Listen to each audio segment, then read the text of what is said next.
Larry asked me to show you guys how I break down a hindquarter. He watched me do it yesterday, and I was talking about what the different pieces of the hindquarter are good for, and what I prefer to use them for, because all the different muscle groups of the hindquarter are sometimes hard to sort out, and they're good for different things.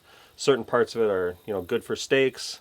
Other parts of it are maybe good for jerky or grind or for the slow cooker. So I'll walk you through some of this and show you exactly how I break down a hindquarter, and then the different muscles within the hindquarter and what they might be good for. So the first thing I do is I try to debone it. So the femur, you try to extract the femur. This is the inside of the leg, so the outside of the leg is over here.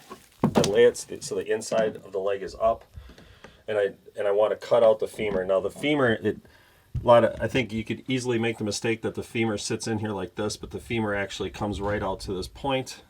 So I want to cut right down onto the femur bone. Kind of take the shortest path to getting this thing out of the hindquarter.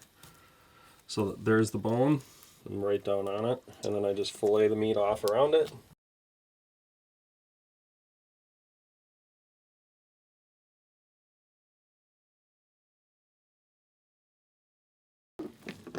So this is the shank portion, and I'll talk about that a little bit later. But I like to cut the shank off of the rest of the hindquarter, kind of right above the shank. So I just make a straight cut into here.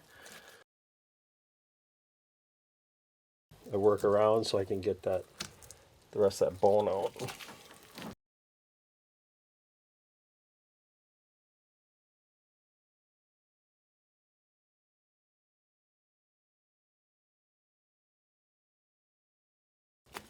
Then we'll come back to that piece meat, that piece later. So this is the bulk of the hindquarter, and there's a few different muscle groups in here. I don't know technically the real name, so if I get some of this wrong, but I've done this a lot of times, so I'm familiar with each piece. I call this the ball roast. I think it might be the actual sirloin, but I just start separating the different muscles where they naturally want to separate. So you actually don't necessarily need to use a knife that much. You can actually separate it with your fingers. Just sort of separate where it naturally wants to separate. And this one, that one's separate. So this is kind of a ball roast, what I call it. This piece of meat, I typically throw this one in the grind pile. That's me. This one can be used for like a slow cooker. It's not the best in a slow cooker. I prefer like a front shoulder or shank meat, something that has a little bit more connective tissue for the slow cooker, because that actually breaks it down and it adds gelatin and it makes for a moister meal. Where if you throw a dry, clean piece of meat in a slow cooker and there's no connective tissue in it and none of the silver skin or anything, then it ends up dry and just. We've all had dry pot roast, right? And that's what it comes from. Is if you use some of the other pieces of meat within the hindquarter, that's when you end up with like a dry roast. But this one can be used for a slow cooker. There's a fair amount of connective tissue in it, but my preference is actually use that one throw that one in the grind pile. It's really good meat, but I prefer it ground up. Then there's a couple more pieces of meat here. This is an interesting one. The one that sits right on top of the hindquarter. It has grain going multiple directions, and I kind of separate this one out. Again, kind of just following where it naturally wants to separate. I'm just filleting this off. Now this is a fantastic piece of meat for the grill. Doesn't look like it necessarily. It takes a little bit of cleaning up. But like I said, I don't cut it into steaks. I actually grill it. I'll season it up and grill it whole. So I'll get all this fat off of it, just slowly cleaning up all the fat and some of the connective tissue. But then I grill that thing medium rare, and it's super flavorful piece of meat, and it's pretty tender. So usually I'll package them up 2 at a time, get the other one from the hindquarter. So I got one package of these from each deer I get, and works pretty well for my family of 4. people share one of these. Two people share one of these, and it's a great meal. It's kind of a confusing piece of meat because it has grain going multiple directions. You can see that some of this meat's, the grain's going this way, and then it kind of fans out on this roast. So, and you might get a chewy piece every once in a while when you grill it up, but I think it's just fantastic. I'll get rid of this one. Throw in a grind pile. So yeah, just like that. Okay, this is the rest of the hindquarter. These are kind of the two largest muscle groups within the hindquarter. I believe this is the round, actually. And this makes pretty good steaks. If you're looking to take steaks out of the hindquarter, it's not going to compare to backstrap in my opinion, but if you steak it up this way, makes pretty fantastic steaks. One of my favorite things to do with this round is to slice it with the grain and make jerky out of it. I think it makes absolutely fantastic jerky. This is the piece Larry was most interested in when I was doing it yesterday. I believe this is, again, I hope I'm not making mistakes here, but I believe this is the eye of the round. This little, almost tenderloin shaped piece that sits right next to the main round. Sometimes people cut this off along with the regular round, but this, I like to separate it. This is, in my opinion, the most mildly flavored piece of meat in the entire deer.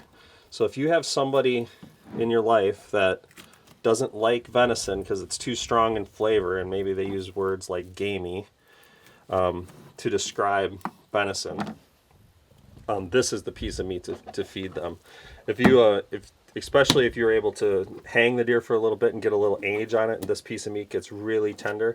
I just cut this thing into like 1-inch medallions and grill those up like that, and it's super mild. It's not as, you can tell it's not as red as like this meat. You can tell it's even a different color. This is dark, almost takes on a purplish tone, and this is much pinker meat. It's super mild, doesn't have very strong flavor. Not necessarily for me, somebody who eats a lot of venison, and I enjoy flavor, so I don't mind a deer that has a little stronger taste. But for people that aren't familiar with venison, this is a great piece of meat to kind of break them in on and get them started in eating it. I do like to get all the fat off. This doe has a lot of fat, which is great. I mean, the fatter the deer, generally the better eating the deer, so this one's going to be a great eater. But when I trim it up, I like to get all that fat off of there, because the fat on a deer isn't like the fat on beef or anything like that. It can taste fine, but it has a weird texture in your mouth. It has a very high melting point. All the meats we're familiar with, and I even eat some bear meat. So if you're eating pork or beef or bear, all the melting points of their fat is let's see, it's below your body temperature. So maybe it melts at somewhere in the 80 to 90 degree range, and that's what you're familiar with. Deer fat doesn't melt until over 100 degrees. It actually cools in your mouth. It takes on a waxy texture, and if you get a lot of that in your mouth, it's not very pleasant, so people don't really like that. This is the last big roast from the upper side of the hindquarter. Again, this one's a decent roast to steak up if you want, but again, it's kind of a tweener. It does not have a lot of connective tissue. In my opinion, it's not as good for cutting into steaks as this piece of meat, but you can cut these into steaks, and it makes decent steaks. Or makes decent jerky. Also makes you can throw it in the grind pile, which, like I said, I do a lot of ground venison, so make different dishes with that. So I wouldn't say every time I throw this one in the grind pile, but I'd say most of the time I grind that roast. I just clean up the big chunks of silver skin, get the fat off it, and then I just grind it myself. And I grind it straight. I don't mix it. If I'm gonna mix my venison, I do it when I actually do meal prep.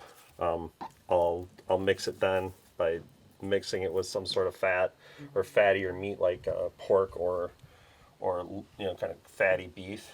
But most of the time I eat it straight. When we make casseroles, lasagna, tacos, whatever, we're eating it without mixing anything into it. But that's my preference. Everyone can do what they want.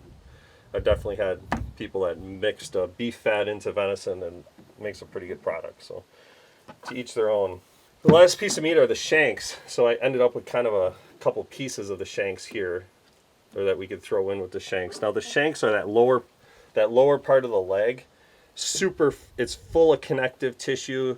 I think most people either throw that in the grind pile. I think a lot of people don't eat it at all, which is a mistake. So you can throw it in the grind pile. I definitely grind some of my shanks, but the other thing you can do with shank meat is that's a great slow cooker meal, because all of that silver skin, you gotta cook it low and slow in the presence of moisture.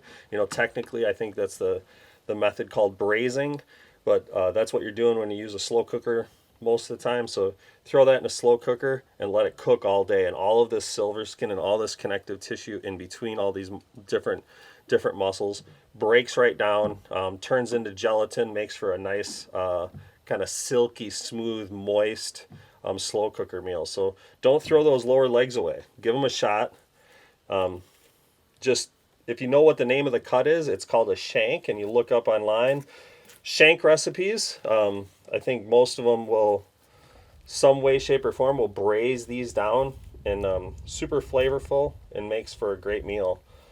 You don't need to trim off that silver skin if you slow cook it long enough. The slow cooker will break that down and turn it into gelatin. So that's my tip of the week, I guess. We got Jim from Accurate Archery over here watching me. Lurking around the corner, trying to stay out of the camera. It does not seem like this would turn into a good meal, but you can literally throw that as it is in the slow cooker, and it just breaks down and it falls apart. Really? Yep, you just got to cook it long enough.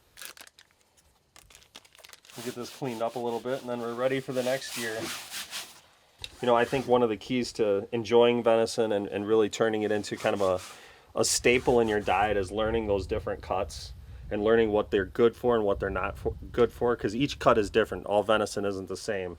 And once you kind of learn that and master that and find your favorite recipes for each individual cut, it just makes eating venison a lot more enjoyable. And venison, in my opinion, is, if I'd eat one meat the rest of my life, it would be venison. I love it, and I think you will too if you learn the different cuts and find your favorite recipes and how they match up.